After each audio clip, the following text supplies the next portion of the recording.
Is the Strait of Hormuz open now that the presidents of Iran and the United States have formally signed the memorandum of understanding? Yes and no. 3 Saudi-flagged supertankers carrying some 6 million barrels of crude sailed through the strait on Thursday. This was just hours after the signing. It has been described as the biggest departure in weeks. The agreement states the US must immediately start dismantling its naval blockade.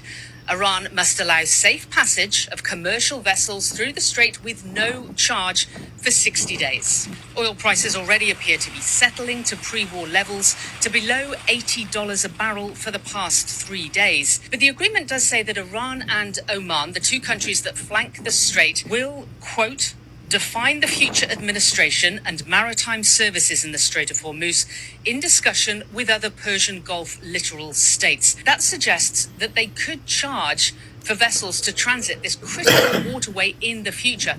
If that is the case, it is a major concession by the United States, and it won't be welcomed here in the Gulf, where these oil-rich nations rely on the strait in order to export their energy to the rest of the world. Most stranded vessels are still waiting, whether it's a decision by the ship owner or by the insurance company. To open up more safe shipping routes means that sea mines would have to be removed, which experts say could take weeks.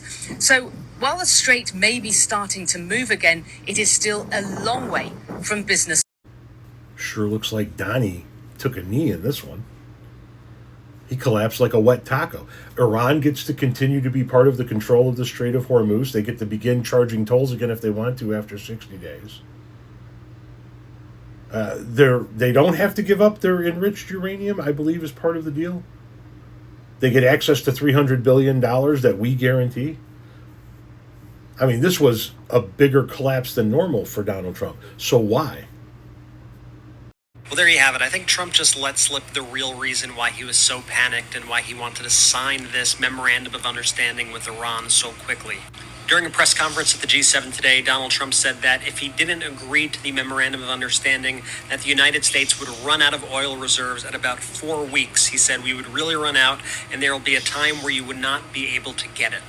So we put together this little montage of these videos, one from March 9th, one from April 1st, and one from June 17th of Donald Trump's shifting statements about the United States' oil supply. Because throughout this entire war, Trump has been saying that the U.S. is energy independent, that we didn't actually need any oil from the Middle East, that everything was going to be fine, and we could do this for as long as we needed. Now, if you've been following the Midas Touch podcast, you knew that Trump was lying this entire time, because instead of just repeating what Donald Trump was saying, we were following the actual data. And we were reporting that the U.S. supply of emergency oil hit its lowest level since 1983 because Donald Trump kept drawing down the U.S. Strategic Petroleum Reserve. And so now you could hear Donald Trump's shifting comments in his own words. And remember to listen to the Midas Touch podcast to stay ahead of the game. It doesn't really affect us. We have so much oil. We have tremendous oil and gas, much more than we need. We're now totally independent of the Middle East, and yet we are there to help. We don't have to be there. We don't need their oil. We don't need anything they have. I'm going to get bad press. I know that. Now, if I did the opposite, if I went out and continued to bomb them for another 4, just bomb the hell out of them, I'd get bad press on that. No, there's nothing I can do. But what this does is it allows the ships to go. If we keep bombing, those ships won't be going. And you're talking about $500, $600, $700 million a day. It's a lot of money. A lot of money. That's why the world is okay. It's liquid. It's fine. Also, we run out of reserves in about 4 weeks. You know, there are reserves all over the world, and we would really run out. And there'll be a time when you wouldn't be able to get it. And you want to see bedlam? So for all those so-called geniuses that want to show me how smart they are. I don't know that he was necessarily speaking about U.S. oil reserves. I think he was speaking about global oil reserves. But the last I read, the U.S. oil reserves are not in a very good spot either. This is from Reuters. Stocks of oil in U.S. Strategic Petroleum Reserve fall to lowest level since 1983, which is something he just mentioned. Stocks of crude oil in the U.S. Strategic Petroleum Reserve fell to 340.3 million barrels, the lowest level since 1983, according to data from the Department of Energy. Inventories in the government's emergency stash fell by 8.9 million barrels, the third steepest draw on record. The drawdowns are a part of a U.S. agreement to release 172 million barrels a day, or million barrels from the facility. Sorry, it does not say a day. My apologies.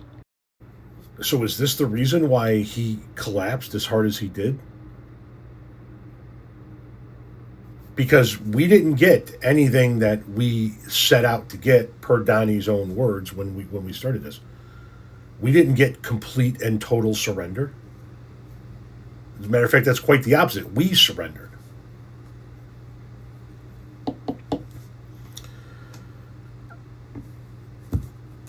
If you still think that this guy's a great deal maker, you probably are the guy that believes the stripper actually likes you.